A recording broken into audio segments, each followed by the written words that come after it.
Didier de Villard, je suis le proviseur du lycée Lyoté, je suis le chef du pôle Casablanca Mohamedia.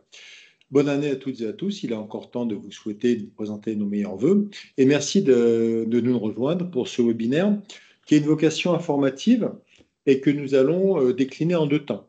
La première partie, de facture assez classique, consistera à peindre un portrait de nos établissements, écoles, collèges, lycées. Et puis la seconde partie sera là pour qu'on puisse répondre aux questions que vous prendrez le temps de nous poser. Donc, il suffit de taper sur vos téléphones, vos tablettes et vos claviers d'ordinateur au fur et à mesure que nous tenons propos. Voilà, libre à vous de nous questionner pour qu'on reformule les choses ou qu'on les précise. Voilà, donc ça me paraît un mode opératoire qui devrait être très informatif pour celles et ceux qui nous ont rejoints. Et au fur et à mesure que nous aurons des propos qui seront tenus, n'hésitez pas à soumettre vos questions. Pour ce webinaire, je suis accompagné de directrices et de directeurs d'école et de personnels de direction qui sont à mes côtés et qui pilotent ce vaste pôle. Donc nous avons M. Philippe Muller pour l'école Claude Bernard, M. Guillochin pour l'école Ernest Renan, Madame Cécile Macot pour l'école Bizet, Nathalie Minassian et Monsieur François-Guillaume Ducasse pour l'école Molière, qui est la plus grosse de notre structure en termes d'école primaire, Madame Guerguinov pour l'école Gauthier, Madame Carole Lux et Monsieur Michael Potier pour Mohamedia, le groupe scolaire Claude Monet, et puis pour le collège Anatole France, Monsieur Haribo, et à côté, nous avons Madame Sylvie Dispa qui parlera aussi du collège JET, et pour le lycée, Madame Lorenzo et Monsieur Nicolas Bois. Alors, en quelques mots, je vous invite à retenir que le pôle Casablanca Mohamedia est composé d'un réseau d'établissements qui sont inscrits dans les deux communes, Mohamedia et Casablanca, et articule 6 écoles, 3 collèges et un lycée. Ce sont des établissements identifiés comme d'excellence depuis fort longtemps, 50, 60, 70 ans et plus d'un siècle pour le lycée Lyoté, qui est effectivement en forme d'entonnoir, l'endroit vers lequel vont converger tous les enfants qui vont intégrer une de nos écoles, un de nos collèges. Nous parlons à l'échelle du pôle, ici, d'un peu plus de 8400 élèves et 840 personnels qui travaillent dans les différents sites. Le plus vaste étant celui de Lyoté, une cité scolaire qui regroupe 1600 collégiens et environ 2000 lycéens, et la plus petite structure, la plus petite école, est l'école Gauthier, toujours à Casablanca, avec environ 450 élèves. Nous sommes des établissements en gestion directe. Alors peut-être que j'utiliserai l'acronyme EGD. Cela signifie que nous sommes à but non lucratif et dont les instances, dans ces structures, ces instances de pilotage, regroupent en égale proportion les représentants des familles, des personnels, de l'administration. Les représentants des familles et des personnels sont donc très directement et systématiquement conduits à dialoguer avec l'équipe de direction, avec l'administration de chaque établissement, chaque école, collège et lycée, à travers leurs représentants élus. Autre spécificité, l'État français soutient financièrement, et ce de manière très directe, nos établissements, d'où le nom établissement en gestion directe, puisque l'État français injecte chaque année une quinzaine de millions d'euros dans notre budget, ce qui permet d'afficher des droits de scolarité plus que raisonnables au regard de ce que proposent d'autres établissements. Nous proposons une scolarité sans rupture, dès la maternelle jusqu'au baccalauréat, et pouvons donc parler de continuité avec une majuscule. Nous observons au quotidien que les parents sont très impliqués dans la vie de nos établissements, dans les instances formelles, bien sûr, que j'ai évoquées précédemment, mais également dans les 1001 projets qui ponctuent le quotidien des enfants et les partenariats avec les associations de parents d'élèves dans les écoles, au collège comme au lycée sont multiples, nombreux et réguliers. Les personnels de nos établissements en gestion directe sont accompagnés par un système de formation continue directement appuyé par l'Agence pour l'enseignement français à l'étranger, ce qui permet de cultiver des dynamiques visant à progresser et parfaire les pratiques. Les réunions des conseils des maîtres et des conseils pédagogiques réunissent très régulièrement enseignants et direction dans chaque établissement. Plus de la moitié des professeurs sont titulaires du ministère de l'Éducation nationale français, Ainsi, la majorité des personnels enseignants, au primaire comme au secondaire, a passé et réussi un concours exigeant de type professeur des écoles, CAPES ou agrégation. Nos valeurs sont à la fois traditionnelles et humanistes. Je pense par exemple à l'égalité, filles-garçons, et à notre attachement à cultiver de la curiosité intellectuelle et un bel esprit critique. Nous sommes, d'autre part, attachés à une école du bien-être, avec de nombreux projets, dans les classes et hors les murs. Nos établissements tiennent compte des singularités et des besoins de chaque enfant, et ce, grâce à l'expertise de nos personnels, chevronnés. Raison pour laquelle, tout au long de son parcours, chaque élève à l'école, au collège, comme au lycée, sera, comme il se doit, soutenu et accompagné. En matière de bien-être, d'accompagnement, d'épanouissement, nous disposons d'un pôle médical de belle dimension, avec médecins scolaires, infirmières, au pluriel évidemment, psychologues, sur lesquels élèves, familles savent pouvoir compter.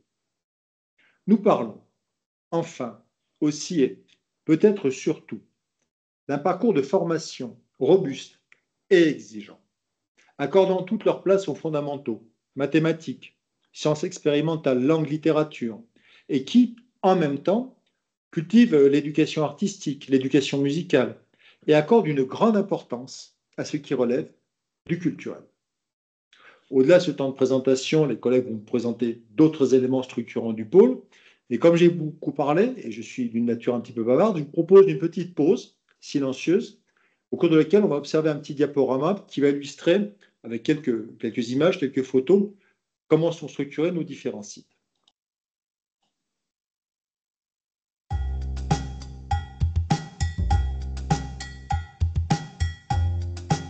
Bernard, Portier, Renan, avec beaucoup de bleu, toujours du bleu. Le lycée, architecture d'Evaco. École Molière, beaucoup d'élèves, plusieurs espaces récréatifs. Sophie Gauthier, 150 élèves, tout de bleu également. Collège de France, avec le mur de classe,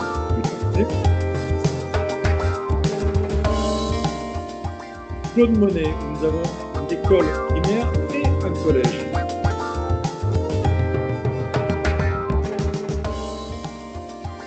Et le lycée Lyoté pour terminer, avec une partie lycée et une partie collège pour accueillir nos 3600 élèves sur la structure cité scolaire de Lyoté. Au-delà de cette petite pause, nous allons basculer sur un autre cheminement qui consiste à vous proposer un chemin assez classique et assez simple, en imaginant le parcours que fera un enfant en intégrant une de nos structures, à commencer par l'école maternelle. Pour nous parler école maternelle, je propose à Madame la directrice de l'école Gauthier, Madame Gerkinov, de prendre la parole. À vous, Nathalie. Bonsoir à tous, merci d'être présents. Alors, je vais vous présenter rapidement ce qu'est notre maternelle dans nos EGD, un peu la maternelle à la française. N'hésitez pas à poser vos questions parce que cet exposé sera relativement rapide. Alors, la maternelle à la française. Dans notre système scolaire, de l'âge de 3 ans jusqu'à l'âge de 6 ans, ce sont des apprentissages structurés qui sont proposés aux enfants et qui visent à leur faire acquérir les compétences qui sont mentionnées dans les programmes officiels de l'éducation nationale française. Ces apprentissages sont dispensés par des enseignants qui sont formés tout au long de leur carrière et nous comptons une majorité d'enseignants qui sont titulaires de l'éducation nationale française, comme vous l'a dit M. De Villard. C'est l'ensemble de ces programmes et de ces personnels qui fait la différence avec d'autres structures d'accueil de la petite enfance, comme par exemple les crèches. Alors, comment s'y prend-on ?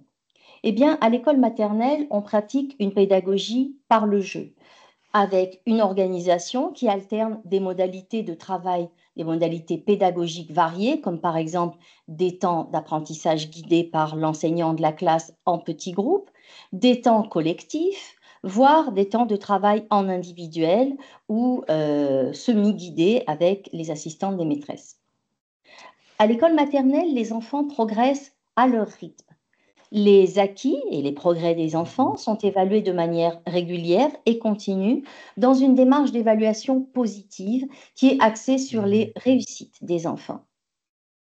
Tout au long des 3 années de parcours de la maternelle, la journée des enfants est structurée, bien entendu, dans le respect de leur rythme et de leurs besoins en lien avec leur âge. C'est à ce titre-là que les activités motrices et les activités artistiques, pour ne citer qu'elles, sont absolument quotidiennes.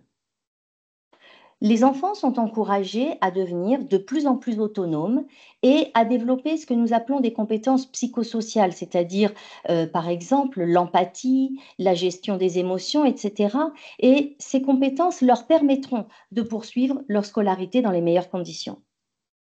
Dans tous ces apprentissages en filet, la maîtrise du langage, le langage comme outil de construction de la pensée, est absolument centrale.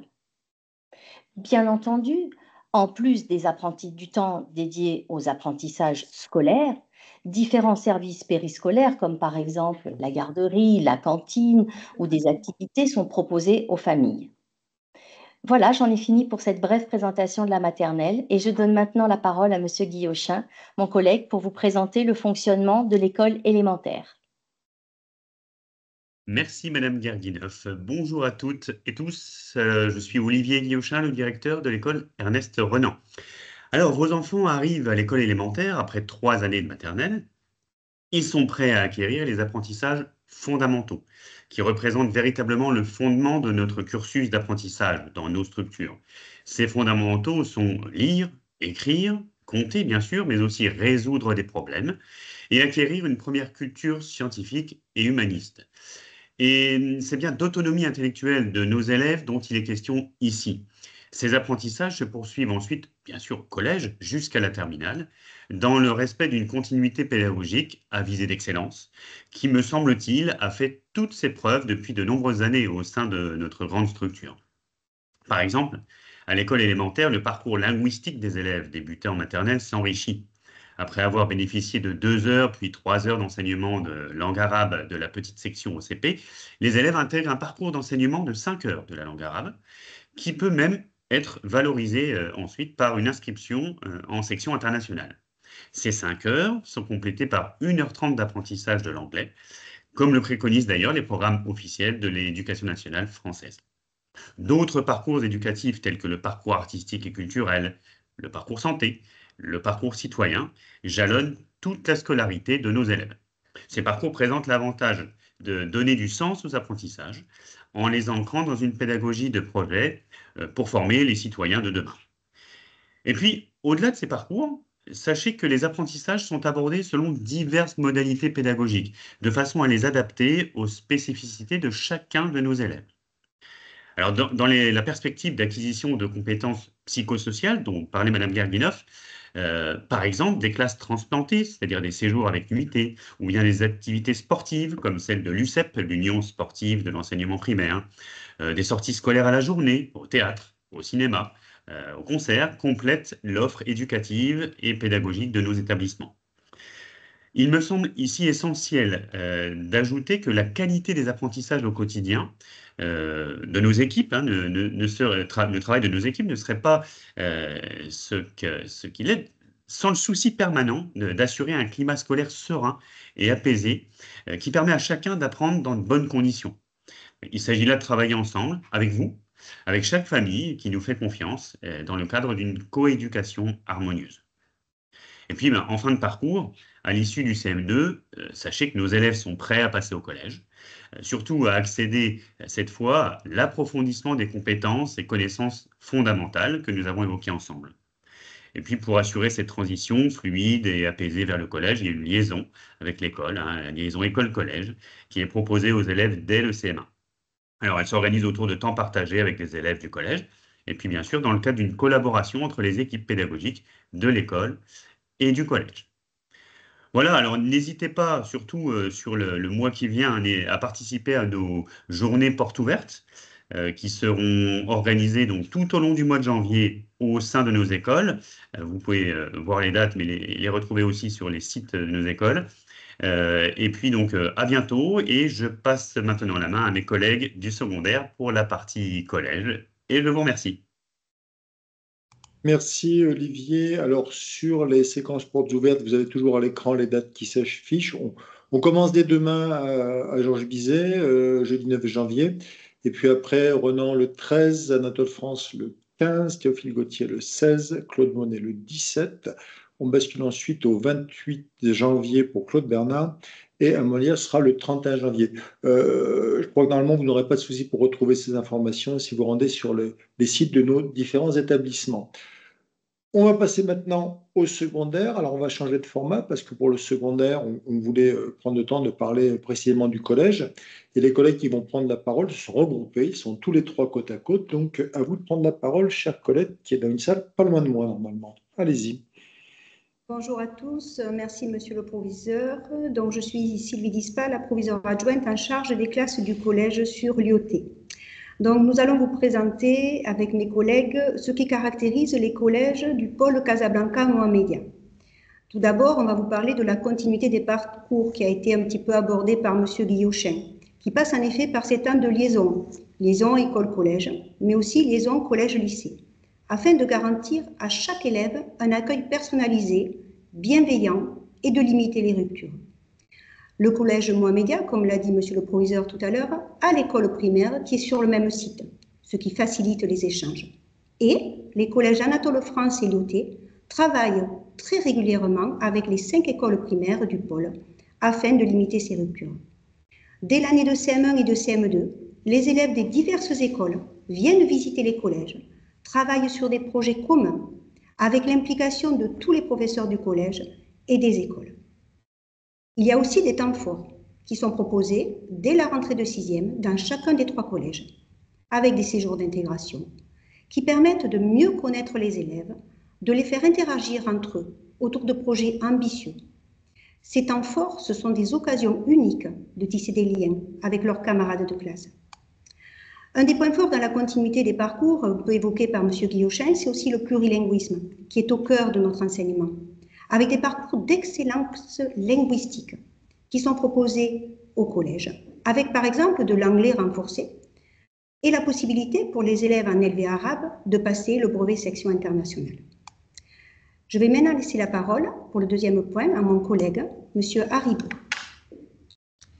Bonjour, bonsoir. Donc, je suis Didier Haribo, principal du collège Anatole France. Je vais vous parler de la personnalisation de ces parcours.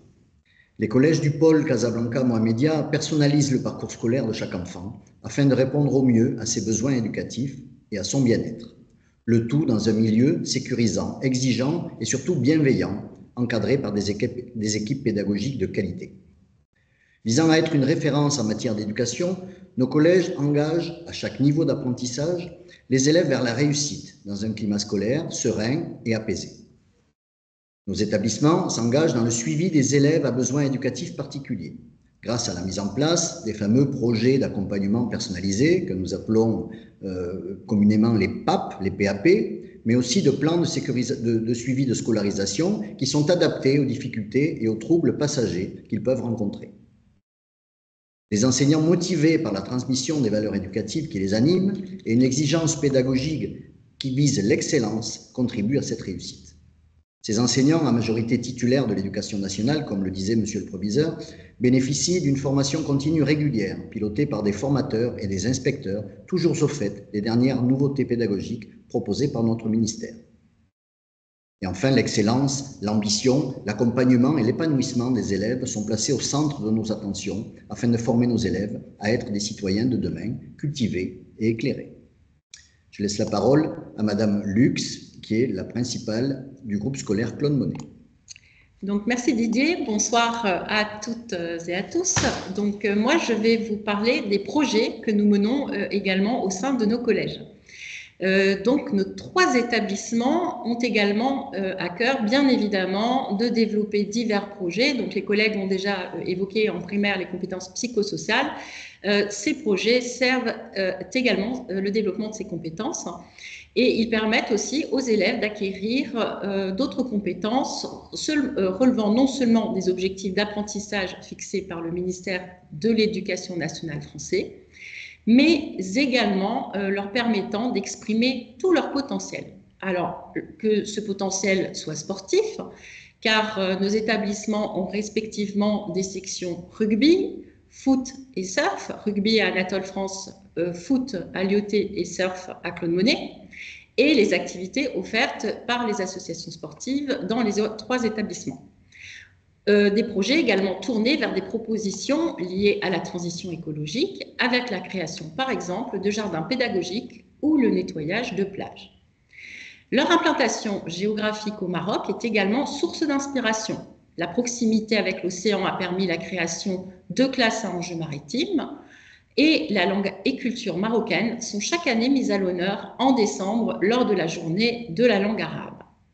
Nos collégiens bénéficient également de projets développés par l'Agence pour l'enseignement français à l'étranger dont nos établissements dépendent, comme ambassadeurs en herbe, valorisant leur talent d'orateur, le Mets des langues mettant à l'honneur leur plurilinguisme. Et nos établissements bénéficient également de la proximité d'un partenaire culturel de premier plan, l'Institut français de Casablanca, offrant des rencontres avec des auteurs ou par exemple la possibilité d'assister à des séances de cinéma. À la fin de leur année 3e, nos collégiens ont la possibilité ensuite d'intégrer le prestigieux lycée Lyautey afin d'y poursuivre leur scolarité en seconde. Et c'est donc à mes collègues de ce lycée que je vais maintenant céder la parole. Très bien, donc Madame Lorenzo, normalement, qui est à mes côtés, proviseure adjointe de Lyautey, ou Monsieur Bois, qui est avec elle, pourront développer sur ce qui attend les élèves quand ils intègrent le lycée. Bonsoir. Alors effectivement, c'est nourri de tout ce cheminement dans les parcours et les écoles et collèges de notre pôle que vos enfants vont pouvoir, au lycée Lyautey, se préparer à leur vie d'étudiant. Et ça arrive très vite. Les résultats remarquables au baccalauréat ont déjà été évoqués par Monsieur le proviseur. Un taux élevé de mention également, ce qui illustre l'exigence et la qualité de l'enseignement. Mais au-delà de ces chiffres, ce qui distingue nos élèves, c'est la richesse de leur parcours et leur implication. Alors les parcours. Les langues d'abord, un parcours linguistique diversifié. Nos élèves bénéficient d'un excellent niveau en anglais, en arabe, en espagnol, en allemand. Le parcours baccalauréat français international et la section européenne garantissent là encore une maîtrise des langues vivantes qui est reconnue par les écoles supérieures. Nous les préparons également aux certifications en langue vivante. Et puis, ce sont des parcours pédagogiques éducatifs porteurs. Au lycée Lyautey, ce sont 9 enseignements de spécialité qui sont proposés en cycle terminal pour répondre à chaque aspiration et permettre à tous les élèves de s'épanouir, car toutes les combinaisons sont possibles.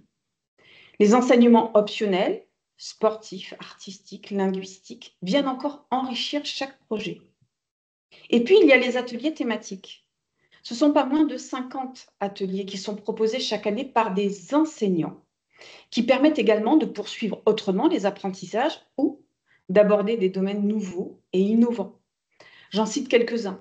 Le codage, la programmation, les olympiades, les défis scientifiques, les ateliers éco-citoyens, mais également le dessin, le jardinage, le théâtre, les concours d'éloquence. Ces ateliers permettent aussi de préparer nos lycéens à certains concours. Et là, je pense à Sciences Po, je pense au concours général des lycées et je pense aussi au concours de médecine sur le Maroc. L'implication de nos élèves dépasse largement le cadre académique. Grâce à des instances dynamiques comme le Conseil de la vie lycéenne, les diverses associations, mais également la fondation du lycée, ils trouvent de nombreuses opportunités pour s'investir activement, que ce soit en organisant des événements, en participant à des initiatives solidaires ou en réfléchissant à l'amélioration de l'organisation de leur vie à l'école. Ils ont mis l'occasion de développer leur esprit critique, d'initiative et leur sens des responsabilités. Ces expériences viennent enrichir leur parcours personnel. Ils forgent une forte culture citoyenne, certes, mais il faut savoir que chaque engagement, qu'il soit individuel ou collectif, est valorisé.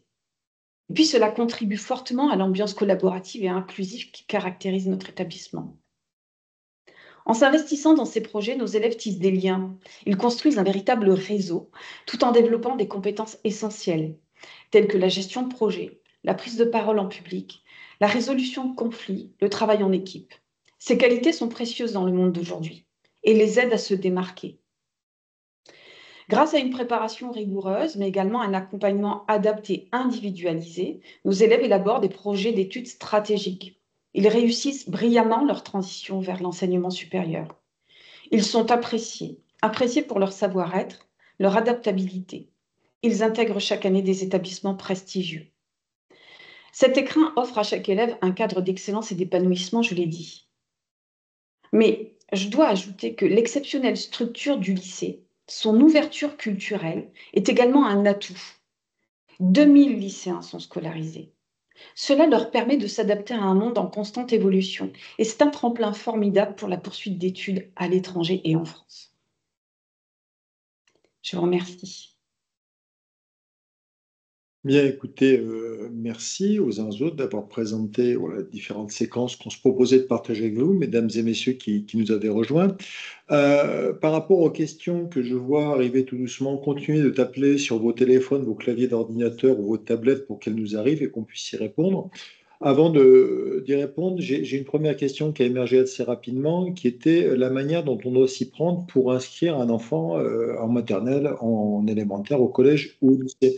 C'est une petite question un petit peu technique, donc peut-être que Mme Gerginov pourrait nous répondre, et je crois qu'on a même une petite diapo qui pouvait aider à préciser la manière dont on s'y prend. Voilà, Mme Gerginov, et puis vous avez la diapo qui s'affiche, mesdames et messieurs.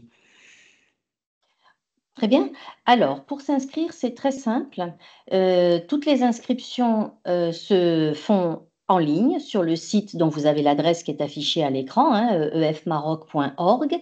Vous avez une période d'inscription qui va du 15 janvier au 19 mars pour la phase initiale, avec des résultats qui, pour certains niveaux, arrivent, des résultats d'affectation, au fil de l'eau, et pour d'autres niveaux qui arrivent à la date butoir, qui est celle du 16 avril. Qu'est-ce qui se passe sur cette plateforme? Des renseignements très simples à noter sur l'identité, sur le parcours scolaire, quelques pièces à téléverser de type passeport, etc. Et selon le niveau de l'enfant et sa nationalité, il pourra être invité à un entretien d'admission qui a valeur de vérification, ou à partir du CE1, donc l'entretien d'admission c'est pour les enfants de maternelle et de CP, et à partir du CE1, il y a une étude de dossier scolaire des enfants. Donc là, il faudra bien sûr, dans la plateforme, téléverser les bulletins scolaires de vos enfants. Il n'y a pas de frais de dossier particuliers, et l'inscription est validée à partir du moment où l'établissement que vous avez demandé a accepté en fonction de ses places disponibles, et que les droits de première inscription ont été versés. Et voilà, et c'est relativement simple. Très bien, merci. Merci beaucoup. Alors, là, on parlait d'inscription, et puis il y a deux autres questions qui sont arrivées, qui en fait viennent sans doute de personnes qui ont déjà un enfant inscrit dans une école à programme français, mais qui est une école hors du pôle. Donc, on parle ici de transfert. Alors, pour parler de la manière dont on peut basculer d'une école française qui n'est pas dans le pôle vers une de nos écoles du pôle, au collège ou lycée, peut-être que M. Haribo et Mme Dispa pourraient évoquer ces logiques de transfert, s'il vous plaît. Oui, donc quand vous avez votre enfant dans une école au Maroc ou ailleurs, vous avez la possibilité de vous inscrire via la plateforme F-Maroc. Mais quand vous êtes dans une des écoles partenaires, les écoles partenaires sont toutes ces écoles françaises qui ont le logo AEFE École Partenaire. Alors, je ne vais pas les citer toutes, mais Massignon, le FI, Léon l'Africain, etc., ou des écoles primaires de ces sites-là, vous pouvez demander un transfert. Le transfert se fait via l'établissement d'origine. Si vous êtes un élève du lycée Guy de Maupassant, vous allez voir le secrétariat de scolarité et vous demandez à ce que votre enfant soit transféré vers un autre établissement du Maroc. Ensuite, une commission se réunit dans le courant du mois de mars et donne des réponses à ces demandes de transfert. C'est aussi relativement simple et c'est assez aisé de faire ces demandes. Vous pouvez le faire par email vis-à-vis de votre établissement ou par le secrétariat de scolarité des établissements respectifs. Très bien. Merci. Alors là, on va rebasculer vers les plus jeunes. À moins que Mme Dispa vouliez apporter une ou deux précisions sur ce thème des transferts ou tout est clair dans le propos qui est détenu. Est-ce que vous voulez souligner ou compléter ou ça vous convient? Moi, ça me convient tout à fait. Sachez qu'on est attentif, très attentif aux demandes que vous formulez pour les transferts et on apporte du coup une réponse très attentive à toutes vos demandes. Alors moi, je reviens sur des questions qui sont arrivées. Quelqu'un qui évoquait la maternelle, mais on a une question qui est plus transposable sur tous les niveaux, qui est la suivante. Quel pourcentage d'éducateurs sont formés par l'éducation nationale française? Donc moi, je peux répondre qu'on est à plus de 50% de personnels titulaires qui sont des personnels détachés, qui sont toujours installés dans la fonction publique française et qui sont détachés pour servir dans l'établissement. Donc là, c'est plus de la moitié de personnel enseignant.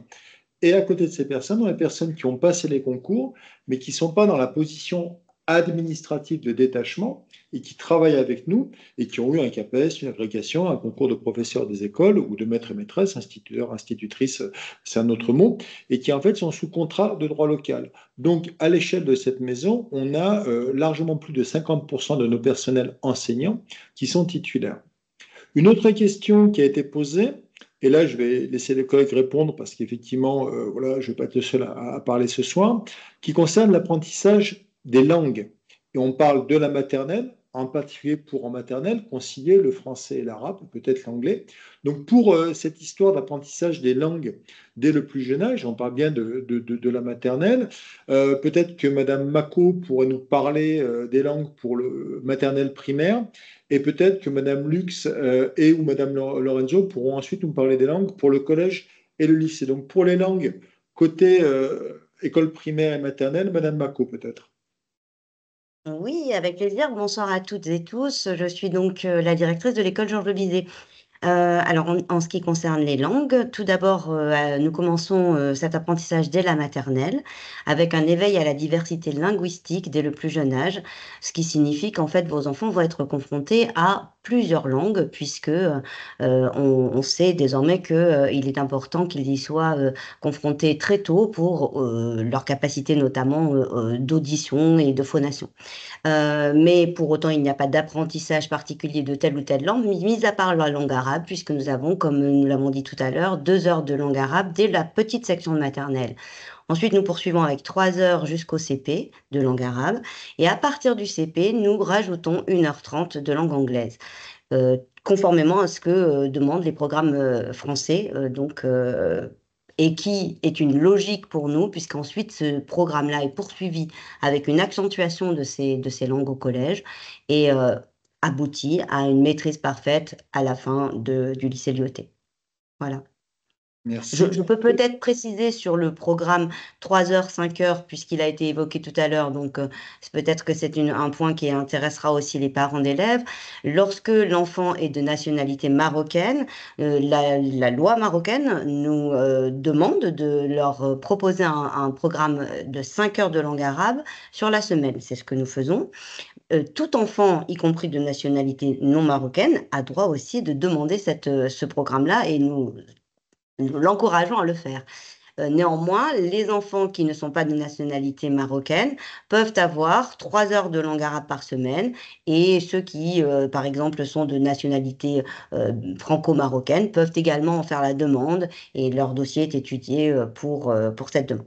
Voilà, donc en fait, nous avons des parcours adaptés en fonction de chacun.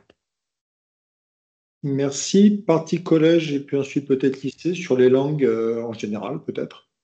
Bon, alors, dans la suite de ce qui se fait à l'école primaire, bien évidemment, au collège, vous allez retrouver cette possibilité donc d'avoir des parcours linguistiques diversifiés avec l'apprentissage, encore une fois, de la langue arabe, de la langue anglaise, mais également de l'espagnol. Donc, la possibilité, alors ça, à étudier effectivement en fonction du parcours de vos enfants, donc d'avoir donc une dominante arabe. Donc les collègues ont évoqué 5 heures de langue arabe. Au collège peuvent s'ajouter 2 heures d'enseignement d'histoire-géographie en langue arabe et aussi d'un point de vue culturel, on va dire, sur l'ouverture de l'histoire du pays, donc de l'histoire du Maroc. La possibilité d'avoir de l'arabe en langue seconde et d'avoir de l'anglais en LV1 ou l'inverse. Et la possibilité, bien évidemment, d'avoir en langue vivante de l'espagnol, mais également, suivant le parcours linguistique choisi, d'avoir de l'espagnol en 3e langue. Concernant la possibilité d'approfondir certains de ces parcours, je vais céder la parole à ma collègue, à Madame Lispard, qui va vous parler de certains dispositifs d'accompagnement plus approfondis existants encore au sein de nos établissements. Donc, en effet, au sein de certains établissements, nous pouvons proposer de l'anglais renforcé dès la classe de 5e. Cela est proposé à tous les élèves qui candidatent et qui souhaitent cet anglais renforcé 1 heure par semaine, qu'on soit en LVA anglais ou en LVA arabe. Cette option est continuée en 5e, en 4e. Sur les langues aussi, la possibilité pour les élèves qui sont en LVA arabe de passer le brevet en section internationale, qui est un plus au niveau de la scolarité de vos enfants. Donc, je vais laisser la parole à ma collègue du lycée pour parler de la continuité des langues sur le lycée et des options qui vous sont offertes. Donc sur le lycée, je l'ai dit, on va retrouver cette diversité des parcours, c'est-à-dire qu'on va continuer au niveau seconde la section internationale, qui va se poursuivre ensuite avec le bac français international, langue vivante A, arabe, langue vivante B, anglais américain. Nous avons, dans la continuité aussi de cet approfondissement en anglais qui existe au collège, eh bien, les sections européennes qui vont prendre la suite sur le cycle terminal. Et puis, il y a toutes les langues que l'on appelle LVC, c'est-à-dire les langues en option, qui vont pouvoir s'ajouter au niveau seconde. Et je le rappelle, chez nous, c'est l'espagnol, l'allemand, et puis ajouter au parcours déjà existant sur ce qui s'est fait au collège. Merci à tous d'avoir fait cette longue parenthèse sur l'enseignement des langues. Alors moi, j'ai une question qui est d'une autre nature. Comment l'école, l'établissement accompagne les nouveaux élèves qui nous rejoignent, et en particulier ceux venant de France? Alors c'est une question que je peux entendre, que je peux comprendre, mais dans la mesure où nous sommes, nos écoles, collèges, lycées, établissements en gestion directe, en termes de capacité à délivrer l'intégralité du programme tel qu'il est stipulé dans les textes officiels, nous sommes le modèle historique. Donc, par rapport à des enfants qui viennent en particulier de France, tout ce qui a été fait en France est fait ici. Donc, en termes de continuité et d'enchaînement, le dépaysement, il est géographique. On quitte un pays pour le Maroc, on s'installe dans de nouvelles structures. Et pour ce qui relève des cours classiques, en maternelle, à l'école, au collège, au lycée, on est finalement une vraie transposition quasi parfaite de ce qui existe dans l'Hexagone. L'accompagnement, en revanche, peut être un petit peu particulier, un peu plus précis, et moi je pense qu'il faut qu'on évoque cela de nouveau, dès l'instant où un enfant rencontre une difficulté passagère, et qu'on parle de l'école primaire ou du collège, voire du lycée, ce sont des choses qui peuvent se présenter. Donc sur ce qui relève de l'accompagnement, peut-être, voilà, encore une fois, voir comment on peut voilà, souligner, à vous qui nous écoutez, la manière dont on s'y prend pour prendre soin de nos élèves, quel que soit leur âge. Alors, pour le primaire, peut-être les collègues qui sont à Molière, Madame Minassian et Monsieur Ducasse, et puis peut-être aussi Monsieur Muller, et puis ensuite Madame Lux, peut-être pour évoquer les dispositifs d'accompagnement sur le collège. Oui, bonjour, je suis Nathalie Minassian, je suis la directrice de l'école maternelle et en charge aussi des CP sur l'école Molière. Par rapport à l'accompagnement des élèves avec des besoins spécifiques, je dirais qu'on va aussi être dans le modèle français, hein, qui est une école de la réussite, où on a à cœur de prendre en compte tous les besoins de chacun. Que ce soit des besoins durables, pas éphémères ou qui aient attrait à la santé ou aux apprentissages. On va aussi là retrouver les dispositifs qui existent en France, hein, avec le projet d'accompagnement individualisé qui est là pour plutôt des problèmes de santé, des allergies. On va pouvoir développer des programmes personnalisés de réussite quand on a de la difficulté scolaire. Et puis, plus spécifiquement sur des enfants qui vont être, et là c'est plus sur l'élémentaire, sur des troubles des apprentissages diagnostiqués, mais on a les PAP qui sont des plans hein, qui assurent une continuité du suivi. Et enfin, des enfants qui ont une reconnaissance de handicap, eh bien, les dispositifs sont prévus avec les PPS et des acteurs qui vont permettre de croiser les regards et d'accompagner le cheminement de chacun avec une forte collaboration avec la famille. Psychologues, infirmières, on a des enseignants référents pour l'éducation inclusive et c'est une grande chance qui permettent d'assurer cette continuité et cette lisibilité des parcours avec des accompagnements sur l'orientation quand on sera au second degré, par exemple. Monsieur Muller, qui a une longue expérience aussi pour Claude Bernard, pour compléter le propos qui vient d'être tenu, peut-être? Oui, pour compléter le propos, c'est vrai que la question était, alors là, Madame Minassian a répondu pour les élèves à besoins éducatifs particuliers. Peut-être la question était, comme vous le disiez, une transposition d'une école française. On arrive au Maroc, on retrouve exactement une école française, comme l'enfant a déjà pu la connaître en France lorsqu'il y était. Et après, ce qui fait la bonne intégration de l'enfant et la bonne adaptation de nos établissements, c'est déjà aussi, comme vous le disiez, la coéducation qu'on a. C'est-à-dire que toutes les informations qui vont nous être transmises par les familles pour nous aider à intégrer au mieux les enfants dans les écoles. Et nos enseignants sont très, très attentifs justement à bien intégrer ces enfants qui arrivent de France, qui sont bien sûr dépaysés géographiquement. Et donc, on va tout mettre en place pour que l'intégration se fasse pour le mieux grâce aux informations qui nous auront été transmises par les familles. Pour compléter, niveau collège, Madame Lux, quelques propos pour souligner un point ou un autre, peut-être? Oui, alors donc pour compléter pour le collège, donc vous retrouvez bien évidemment tous les dispositifs qui ont été évoqués par mes collègues à l'école primaire pour la prise en charge des élèves à besoins éducatifs particuliers, donc avec les différents programmes, plans ou projets dont on a déjà parlé. Au collège, mais comme également à l'école primaire, c'est aussi grâce à l'expertise pédagogique de nos enseignants que les élèves vont pouvoir avancer dans leurs apprentissages et atteindre les objectifs fixés. D'autres dispositifs peuvent être également mis en place. Donc, il peut s'agir d'aide aux devoirs quand les élèves ont des temps de permanence, encadrés par la vie scolaire ou par des enseignants. Ou quand il y a des élèves avec des difficultés, nous pouvons aussi organiser des aides apportées encore une fois, par les collègues enseignants. On a évoqué aussi donc les échanges et les regards croisés. Monsieur le proviseur a parlé des équipes que nous avons, tant infirmières, médecins scolaires que psychologues. Des réunions régulières, au moins une réunion mensuelle, permettent d'échanger au sujet d'élèves qui ne sont pas forcément identifiés par des plans ou des projets précédemment cités, mais qui néanmoins nécessitent une attention particulière pour que leur scolarité se passe pour le mieux. Et donc, c'est au cours de ces réunions que nous échangeons et que nous voyons comment travailler déjà au sein de l'établissement et bien évidemment avec vous, les familles. Merci. Alors, je vais prendre la parole parce que j'ai vu qu'il y avait des personnes qui levaient la main pour poser des questions. Je vous invite à celles et ceux qui nous regardent de prendre soin de taper les questions parce qu'on ne pourra pas vous donner la parole comme en fait nous tenons propos. Donc, tapez les questions et puis je les récupère et je les pose au fur et à mesure qu'elles arrivent. Une question très précise. Ma fille est actuellement scolarisée dans un établissement du réseau des lycées français de l'étranger, un EGD. Peut-elle bénéficier d'une priorité? Alors, les rangs de priorité sont définis par l'agence, on parle d'une inscription. Donc les enfants de nationalité française, les enfants qui sont ici du réseau, il y a les jeux de fratrie, etc.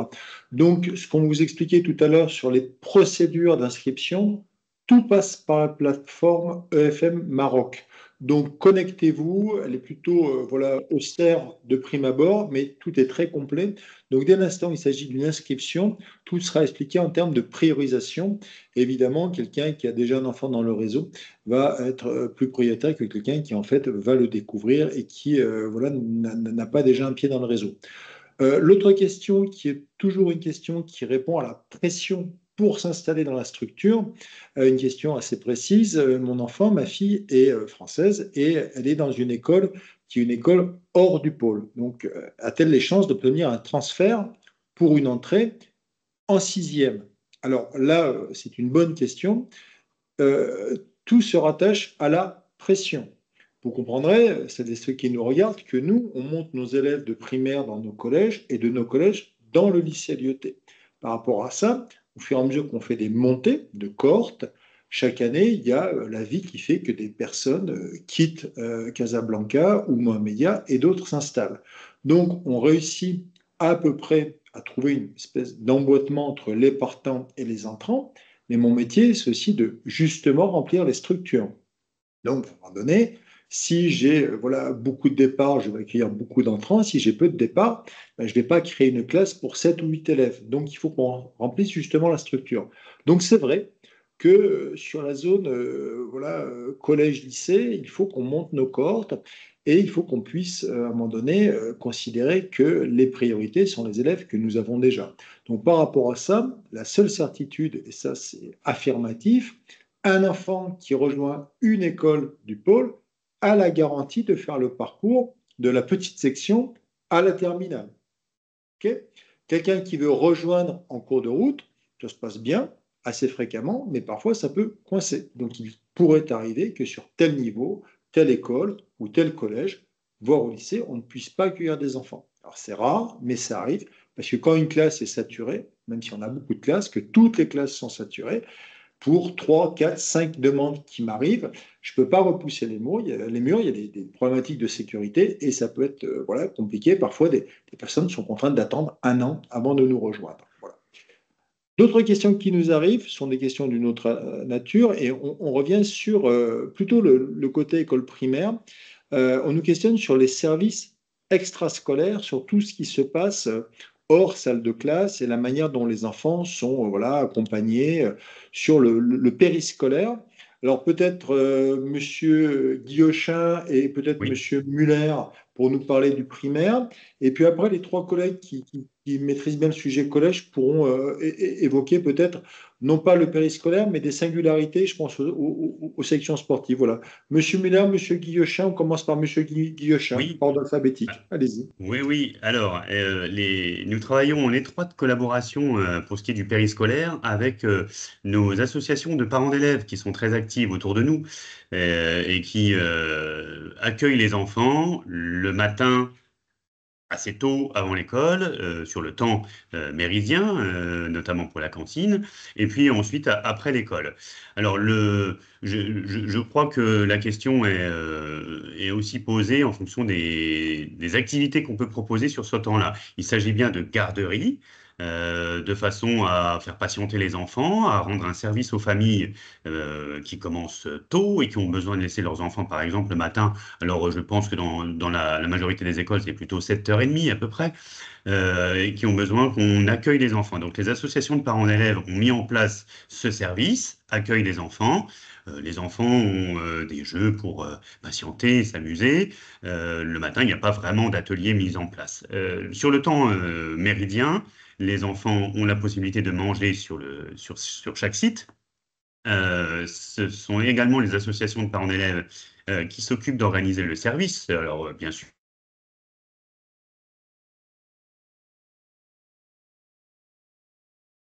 Alors là, nous avons perdu le directeur. Enfin, moi, pour ma part, il a disparu de mes radars.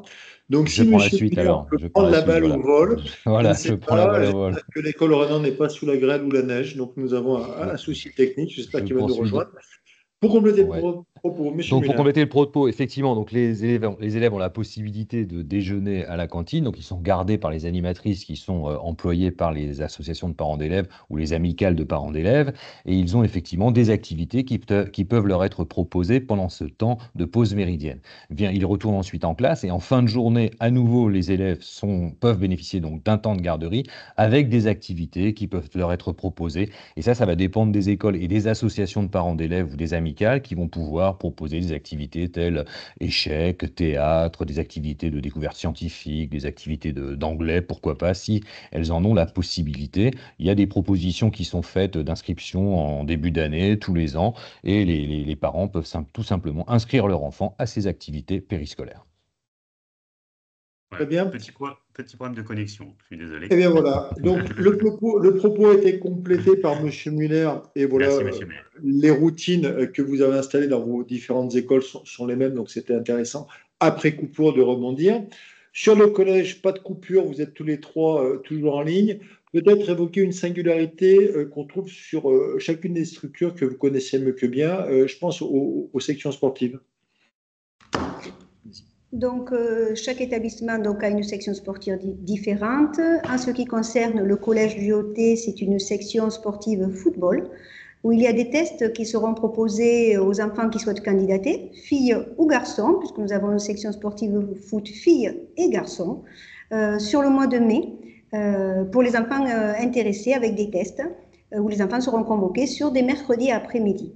À l'issue de ces sélections, nous sélectionnons à peu près une quinzaine d'élèves qui poursuivent cette section sportive en 5e, en 4e et en 3e, et ça leur représente 4 heures d'entraînement par semaine sur le créneau 16h-18h. Juste, Monsieur De Villard, je voulais aussi quand même dire aux familles que sur les collèges, nous avons aussi entre midi et deux la possibilité de se restaurer, puisque nous avons un service de restauration sur nos établissements et la possibilité ou non de faire déjeuner les enfants en panier repas. Et sur les collèges, nous n'avons pas de garderie à proprement parler. Les enfants sont accueillis pour des débuts de cours à 7h50 à partir d'ouverture de porte à 7h30 et partent à la fin de leur horaire, de leur emploi du temps. Il n'y a pas de garderie le soir sur les collèges. Je laisse maintenant la parole à mes collègues pour peut-être les deux autres sections sportives qui sont proposées sur le pôle. Alors, en ce qui concerne donc le groupe scolaire Claude Monet, donc c'est le surf, donc avec un mode de fonctionnement proche en termes de recrutement de ce que propose le lycée Lyoté pour le football, avec la spécificité, donc les horaires sont situés exactement au même moment dans la semaine, mardi et jeudi soir, donc avec un partenariat avec une école de surf sur la plage des Sablettes, avec la possibilité aussi de faire du surf, non pas par le biais de la section, mais aussi au sein de l'association sportive qu'on évoquait les mercredis après-midi, et donc l'occasion de développer des projets en ce qui nous concerne donc avec la France, avec des partenariats avec d'autres surfeurs en France, des participations à des compétitions, enfin, voilà, pour valoriser donc la proximité avec l'océan et avec cette école de surf.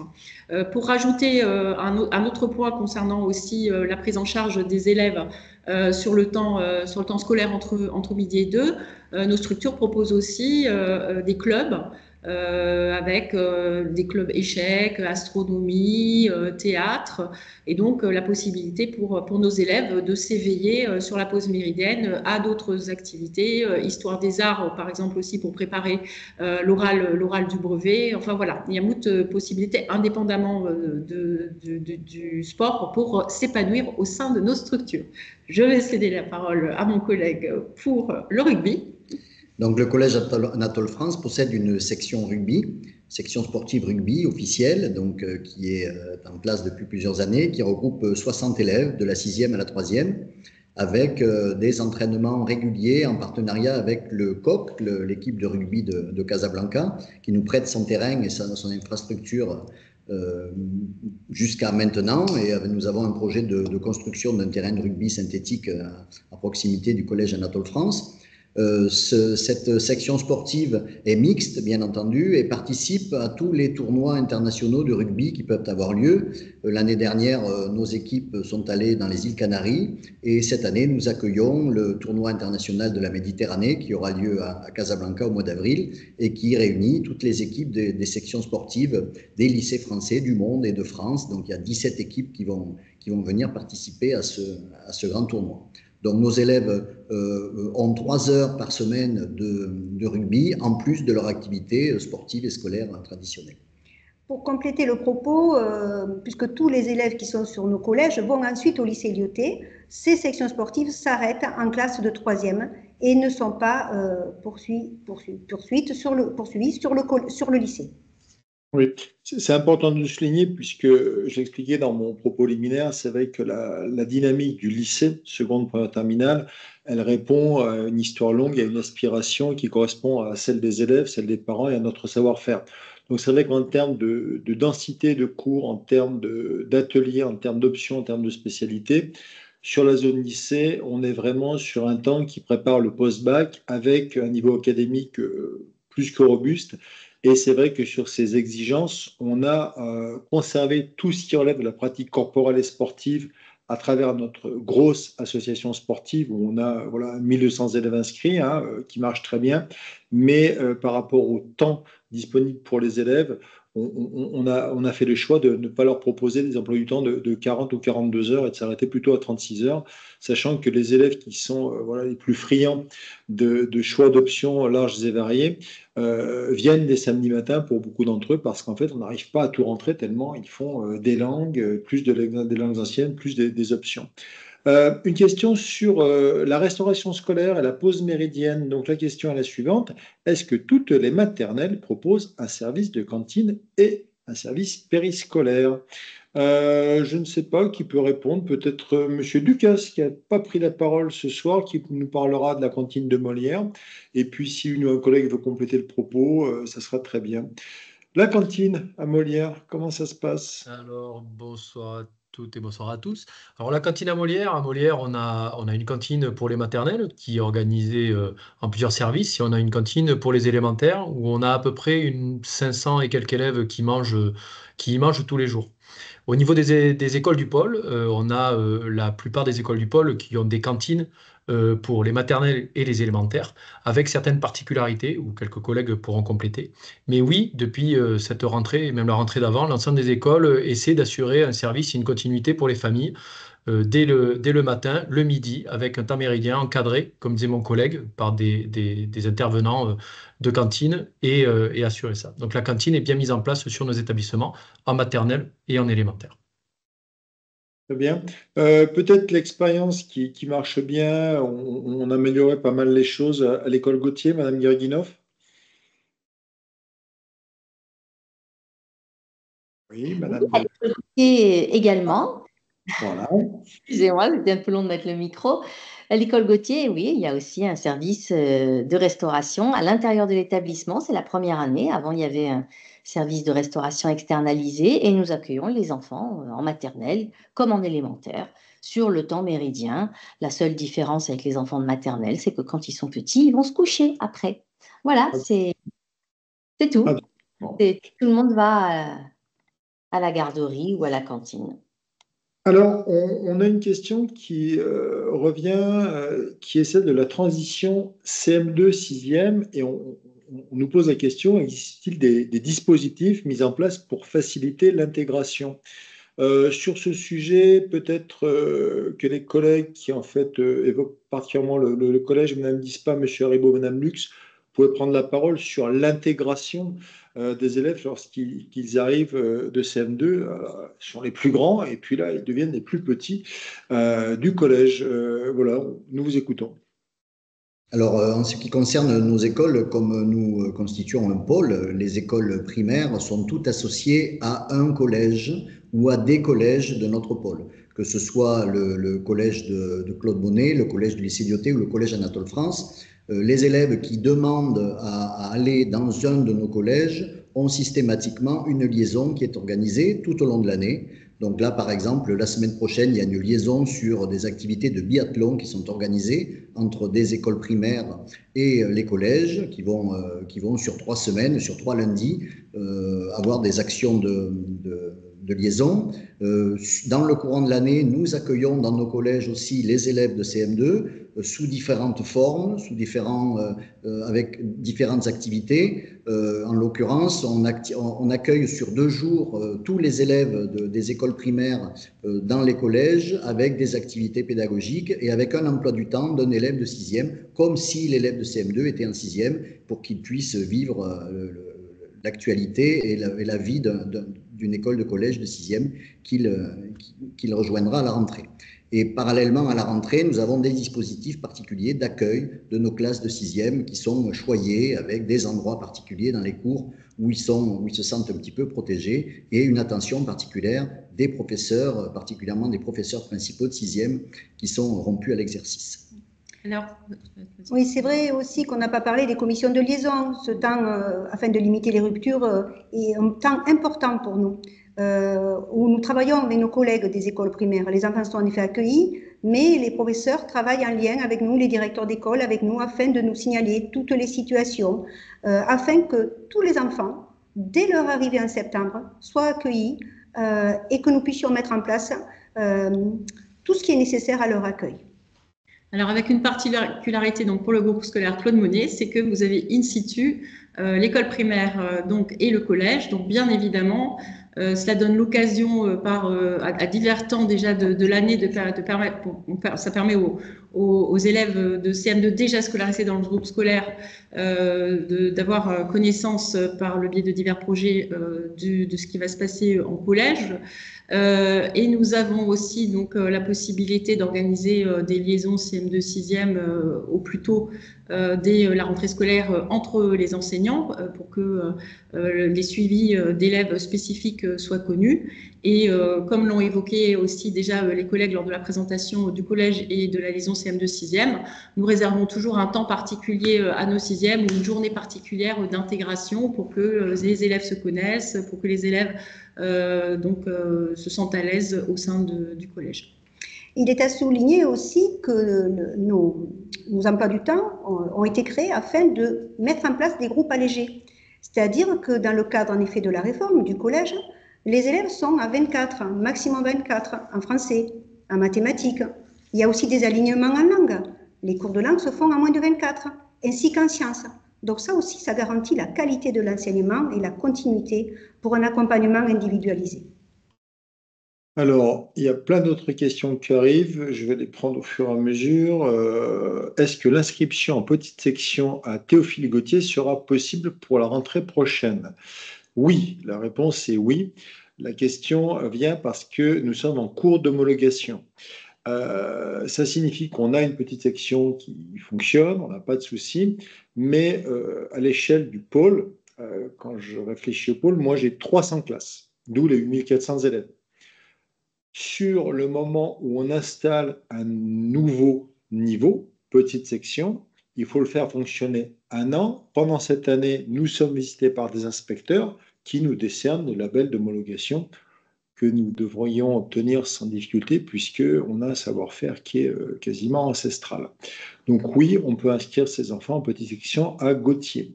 Une autre question, peut-on choisir son école? Ernest Renan, par exemple, la réponse est oui et non. Pourquoi pas? Faites des vœux, mais la problématique sera la suivante. Dès l'instant où vous avez envie de mettre votre enfant ou vos enfants sur telle école, si on a un enfant, il y a une place, ça se passe bien, l'enfant est installé. S'il y en a 2, il y a une place dans cette école, mais on ne peut pas prendre l'aîné ou pas prendre le plus jeune. Par contre, il y a 2 places dans l'école d'à côté. Ça peut être une stratégie. Donc, toutes ces problématiques, je pense qu'il faut que vous compreniez, notamment sur les écoles primaires, que vous pourrez avoir des réponses quand vous viendrez in situ, visiter les structures, nouer le dialogue avec les directrices et directeurs d'école. Parce que selon la manière dont ça se présente, pour telle ou telle famille, telle ou telle situation, ça va différer. Le plus simple, c'est de se parler, de prendre le contact, de dialoguer, de se téléphoner une fois que le contact est pris. Autre question pour les admissions. J'ai noté que la procédure prévoit des entretiens ou le dossier scolaire en fonction du niveau concerné. est-ce que ces procédures s'appliquent aussi pour les élèves français, issus d'établissements français de France? Alors, quand vous venez de France, les parents, vous avez des enfants, on a en fin d'année le passage dans telle ou telle classe. Donc par rapport à ça, effectivement, on n'a pas de souci pour positionner l'enfant, puisque l'enfant qui est aujourd'hui en 6e est admis en 5e, on va le mettre en 5e, sous réserve que nous ayons de la place. Même chose pour le primaire. Là où ça peut se poser comme difficulté, c'est pour les enfants qui sont issus d'un système éducatif qui n'est pas un programme français. Donc là, on va peut-être reprendre la parole un peu plus longuement. À l'aune de vos expériences, les uns, les autres, hein, aussi bien sur l'école primaire, le collège, c'est plus compliqué au lycée, donc là, je prendrai la parole pour terminer. Primaire, collège, sommes-nous plutôt en capacité d'accueillir des enfants qui viennent d'un système éducatif italien, espagnol, marocain, etc. À l'aune de vos expériences respectives, peut-être Madame Mako, pour nous parler de ce qu'elle a vu ici ou ailleurs, puisque vous avez travaillé hors du Maroc, dans d'autres lycées français du monde. Et puis peut-être même question pour voilà, Monsieur Ducasse, qui a aussi voilà, travaillé hors du Maroc, notre capacité à intégrer des enfants qui ne viennent pas du système éducatif à programme français. Nous vous écoutons l'un et l'autre. Alors, elle est réelle, et surtout à l'école primaire, puisque évidemment, nous allons prendre l'élève là où il est. Et c'est un petit peu pour tous les élèves de la même façon, hein. On va partir de là où il en est et pour le faire progresser. Donc, lorsqu'on reçoit un élève qui ne vient pas d'un système français, on va tout d'abord évaluer ses compétences. Alors, évidemment, si c'est un élève qui n'est pas du tout francophone, c'est un cas particulier ici au Maroc qui est un peu différent dans certaines structures où on a, par exemple, des enseignants spécialisés en français, langue de scolarisation qui vont pouvoir compléter l'offre éducative que nous proposons. Là, il va falloir qu'on voit avec la famille comment faire progresser cet enfant dans la langue française, quel est le projet de la famille également, puisque pourquoi scolariser un enfant dans un système français francophone s'il vient d'un système non francophone, c'est là que peut-être la difficulté pourrait apparaître. S'il vient d'un système ou qu'il lui est d'une famille francophone, il va s'adapter à notre système. On va voir en fonction des tests que nous lui ferons passer à son arrivée le niveau auquel nous allons l'inscrire. En théorie, sur la plateforme, il sera inscrit selon sa classe d'âge, c'est-à-dire que en fonction de sa date de naissance, on l'inscrira dans le niveau qui correspond. Mais ensuite, dans l'école, la discussion avec la famille et le test de l'enfant va pouvoir le placer dans le meilleur niveau qui va correspondre à ses compétences réelles. Et ensuite, nous suivrons les progressions de cet enfant en l'accompagnant de manière particulière, évidemment, comme nous le faisons avec tous nos élèves. Monsieur Ducasse, pour compléter, peut-être? Oui, alors pour compléter, on en revient pour. Alors, tout élève français est prioritaire, donc bien sûr qu'on les acceptera.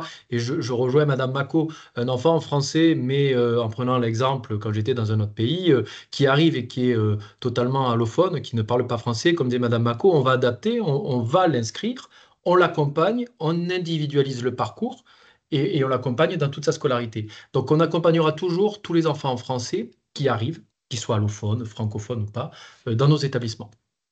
Voilà. Très bien. Sur la partie collège, peut-être Monsieur Haribo, sur notre capacité, sur le temps du collège, à accueillir des élèves qui en fait sont issus d'un autre système.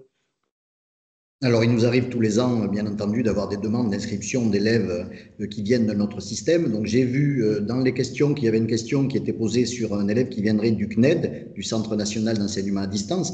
Petite parenthèse pour dire que tout élève qui vient du CNED vient du système français et que si le bulletin du CNED atteste d'un passage dans la classe de 5e, il sera automatiquement inscrit dans la classe de 5e. Pour ceux qui viennent d'un système extérieur, eh bien, on va, comme le disait Madame Mako, lui proposer des tests sur le niveau de la classe qui lui correspond. S'il est français, bien évidemment, on va lui proposer une scolarité et on l'accompagnera. S'il n'est pas français et s'il n'a pas le niveau de test, on va éventuellement lui proposer le niveau de la classe inférieure, mais pas au-delà. C'est-à-dire qu'on ne va pas inscrire un élève avec 2-3 ans d'écart parce qu'il n'a pas le niveau de la classe de 5e et avoir un élève de 14 ans en 6e, ça ne sera pas possible. En tout cas, ça ne nous est jamais arrivé de refuser un élève, mais effectivement, il a pu nous arriver, dans le cas d'élèves non francophones, élèves allophones, de mettre en place un suivi particulier, comme le disait Madame Lux tout à l'heure, avec l'Institut français de Casablanca, qui permettait de le sortir de classe sur des périodes données pour qu'il aille parfaire son niveau de français. Et à l'intérieur de nos établissements, comme nous sommes des établissements français, nous avons un processus qui s'appelle devoir fait, qui permet en dehors des heures de classe, l'après-midi, en fin de journée, de mettre en place le dispositif officiel qui est mis en place en France de devoir fait, qui accompagne par groupe de moins de 10 élèves, les élèves qui ont des difficultés et entre autres des élèves qui suivent des cours de FLE, de FLE, français langue étrangère. Donc tous les élèves, pratiquement, là, moi sur les années où j'étais ici, je n'ai jamais eu de refus d'élèves étrangers qui avaient demandé à rentrer chez nous par difficulté de test. Alors pour compléter le propos, sur la zone lycée, moi j'ai vu, voilà, parce que ça fait très longtemps que je pilote des lycées français à l'étranger, des élèves qui en fait nous rejoignaient, système éducatif à programme français, en venant d'autres types de systèmes. La seconde, c'est un petit peu la séquence un peu limite, ça devient très compliqué de rentrer en première ou en terminale. C'est-à-dire qu'en fait, première terminale, c'est le cycle de l'examen et ça peut être compliqué. Alors j'ai vu des élèves réussir, moi j'ai vu des élèves ne pas réussir à intégrer, alors qu'en fait, le système éducatif de provenance, c'était par exemple un système canadien ou un système américain, dont on peut se dire qu'il y a plein de points communs. Donc, sur le primaire, peu, voire pas de difficulté. Au collège, un vrai savoir-faire fait qu'on réussit très bien. En seconde, ça devient difficile. Première, ça devient exceptionnel. En terminale, ça n'est pas possible par rapport au curriculum.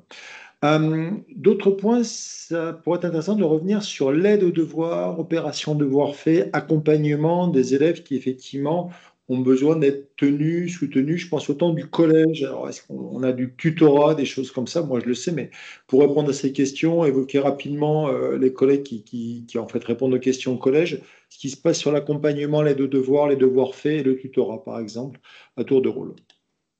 Sur la classe de 6e, c'est obligatoire pour tous les élèves, donc c'est inscrit dans l'emploi du temps de tous les enfants de 6e. Ce temps précieux de méthodologie pour apprendre à apprendre. Travailler, donc c'est un accompagnement qui est fait par des professeurs en petits groupes.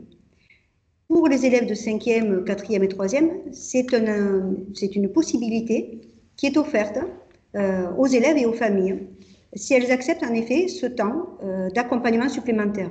Les élèves, bien sûr, sont désignés par les professeurs lorsqu'ils ont des besoins particuliers, mais aussi il peut y avoir des demandes de famille pour justement aider les enfants et les accompagner dans leur scolarité.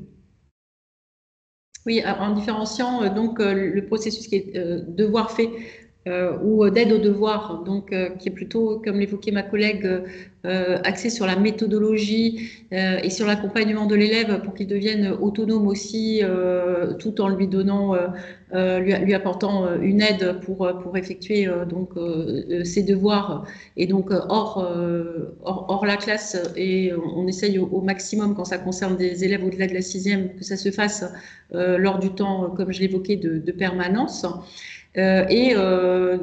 Suite au conseil de classe, quand on a des constats de difficultés liées à certaines entrées dans certains types d'apprentissage, là, cela concernera plutôt donc un dispositif de soutien disciplinaire, donc en s'appuyant sur l'expertise de professeurs de la discipline, volontaire, hein, je précise.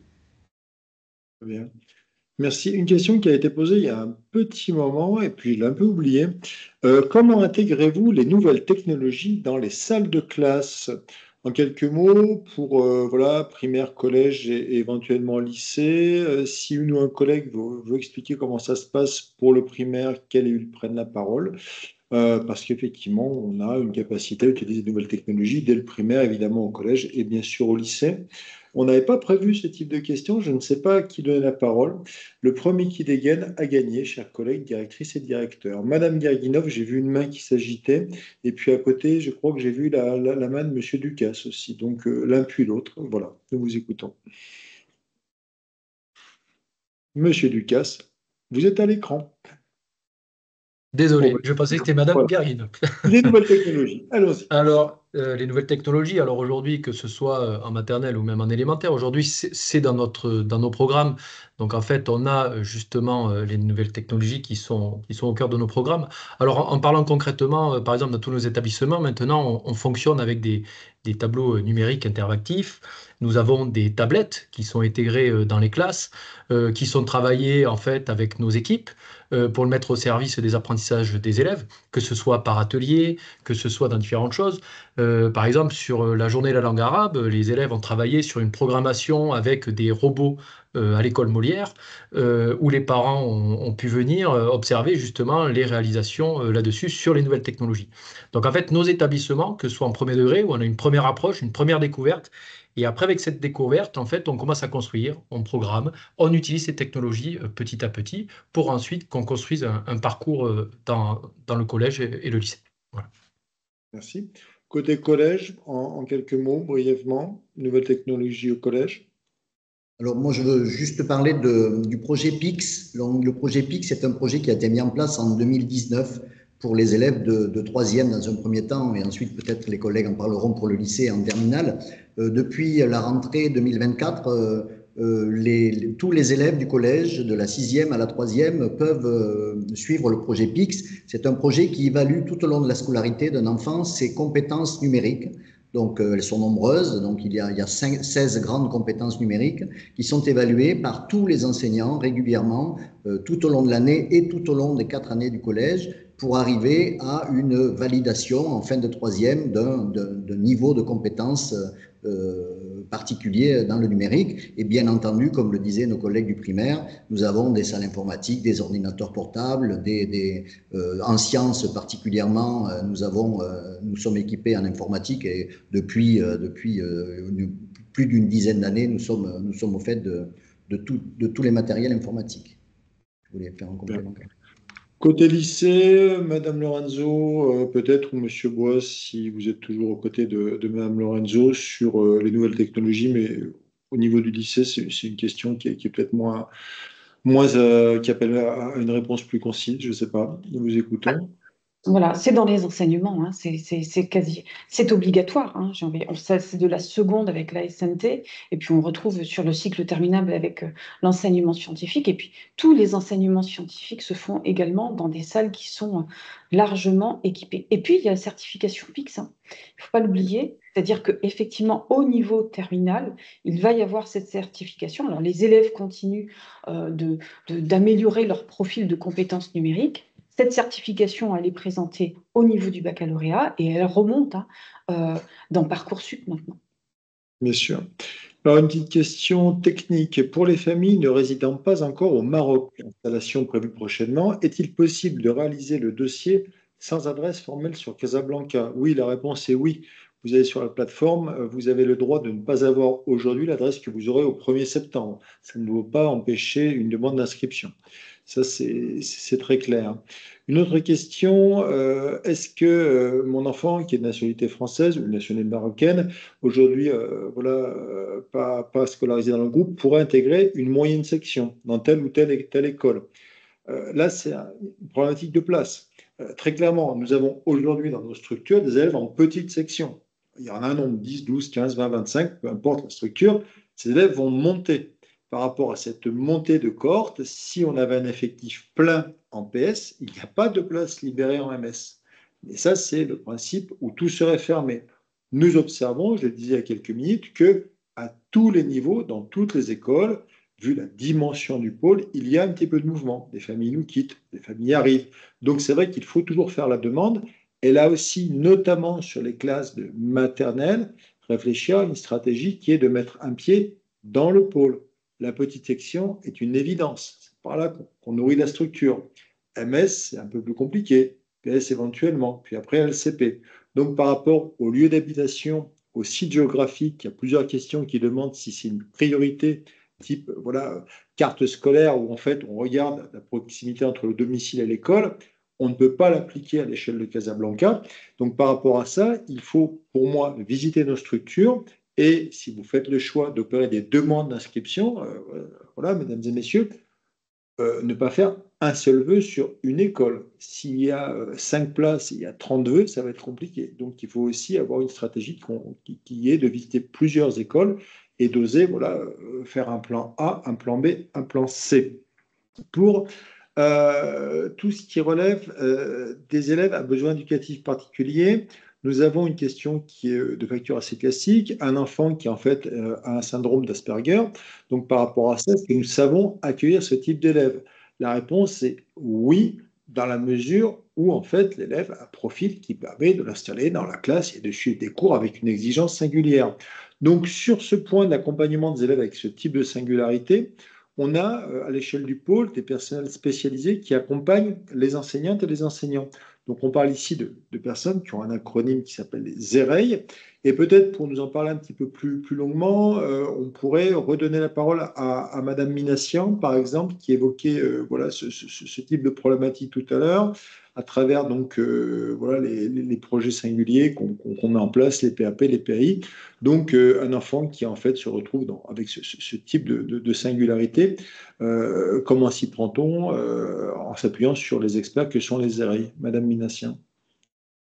Oui, effectivement, dans la ligne directe de ce dont je vous parlais, eh bien, les besoins spécifiques à un syndrome tel que l'autisme euh, sont adaptés, enfin, sont pris en compte par nos équipes. On a l'équipe éducative. Ce qu'on appelle une équipe éducative, c'est un temps de réflexion et d'échange des différents professionnels où on va aussi inviter, alors il y a la famille bien évidemment, qui connaît bien et qui est le spécialiste de son enfant, mais il y a aussi tous les thérapeutes qui sont à l'extérieur, qui vont être invités, et on va, avec le psychologue scolaire, avec le médecin scolaire, avec l'équipe enseignante, bien évidemment, bien définir et repérer les besoins, et puis les particularités de cet enfant, ce qui est valable pour un enfant porteur de troubles spécifiques de l'autisme ne l'est pas forcément pour l'autre. Donc, on va construire quelque chose de très spécifique, de très personnalisé, en envisageant aussi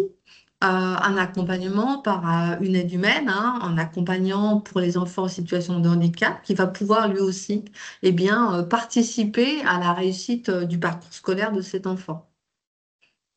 Très bien. Une autre question qui en fait se rajoute un petit peu à cela, mais qui est de nature un peu différente. Est-ce que nous avons, à l'échelle du pôle, engagé une réflexion pour intégrer l'apprentissage par expérimentation, manipulation au primaire en particulier, parce qu'effectivement, on sait que c'est dans l'action, dans l'agir, que des compétences se créent. Donc, puisque vous avez la main, peut-être nous en dire 2 mots sur la manière dont on s'y prend à Molière ou dans les autres écoles par rapport à tout ce qui relève de l'apprentissage par manipulation et par expérimentation. La spécificité de l'école française, c'est aussi d'avoir un plan de formation continue pour tous les enseignants. Et les enseignants qui sont dans les écoles du pôle, ils bénéficient d'un accompagnement pédagogique, alors sur différents axes, hein, mais une réflexion d'équipe et un accompagnement parfois par les directeurs, mais aussi des formateurs, hein, des animations pédagogiques par les conseillers pédagogiques, et puis un plan de formation de zone où ils vont pouvoir bénéficier d'une formation et de formations continues qui vont leur permettre d'actualiser leurs pratiques et de toujours renouveler leur expertise pédagogique. Et il est bien évident que les apprentissages et les progrès qui sont faits par les neurosciences cognitives sont au centre de ce type de formation.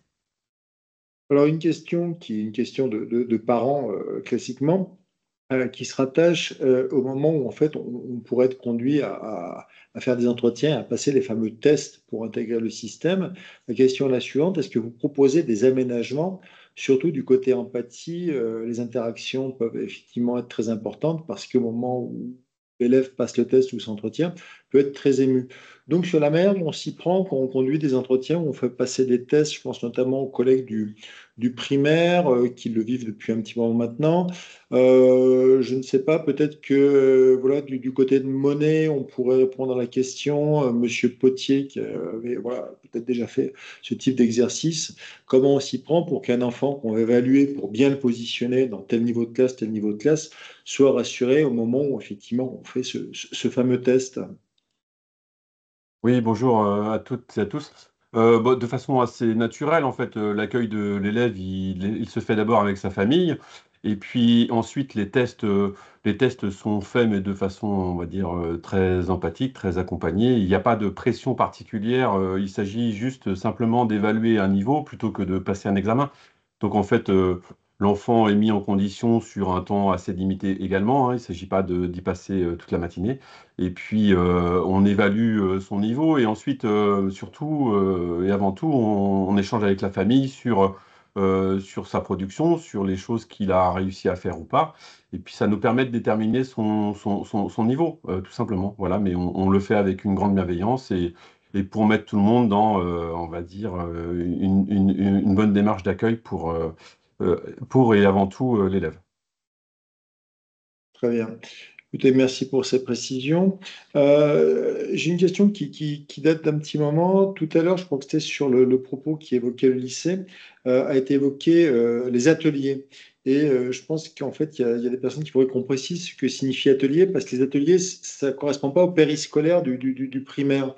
Donc, sur les ateliers qu'on trouve au lycée, Madame Lorenzo, Monsieur Bois, si vous pouvez nous préciser un petit peu les choses.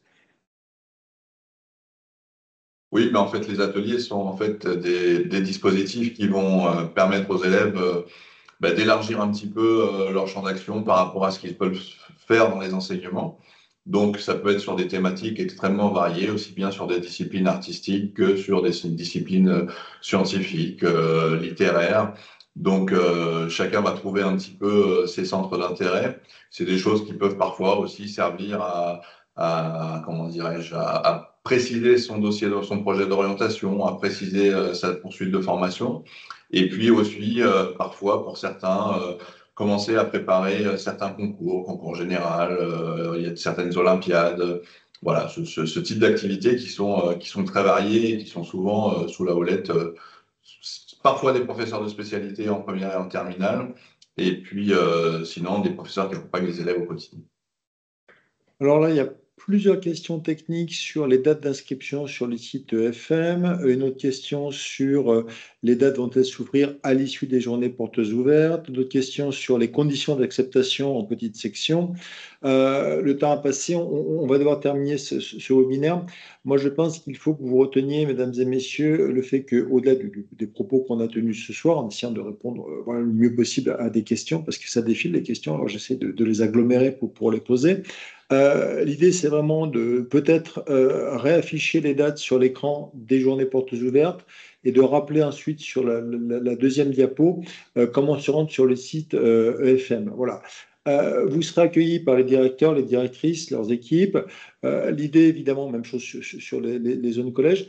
L'idée, c'est vraiment de nouer le contact parce que, par exemple, il y a des questions qui sont les suivantes. Je voudrais demander un transfert, mais l'établissement dans lequel je suis n'apparaît pas sur le site EFM Maroc.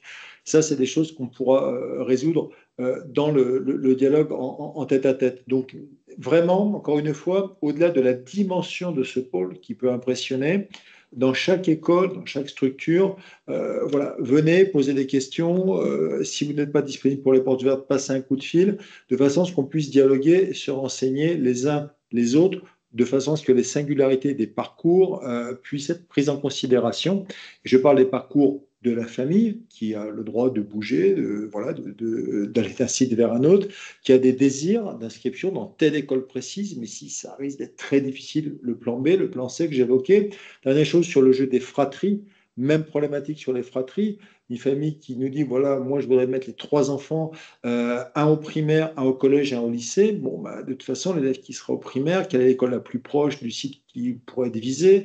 Voilà, c'est toujours plus intéressant de sortir du webinaire et de se parler, d'où ces séquences portes ouvertes et d'où, encore une fois, le planning. Donc, vous avez sous les yeux EF Maroc, la tête de gondole par laquelle vous devez passer pour inscrire et entreprendre la démarche. Et ensuite, ça, ce sont les dates des journées portes ouvertes.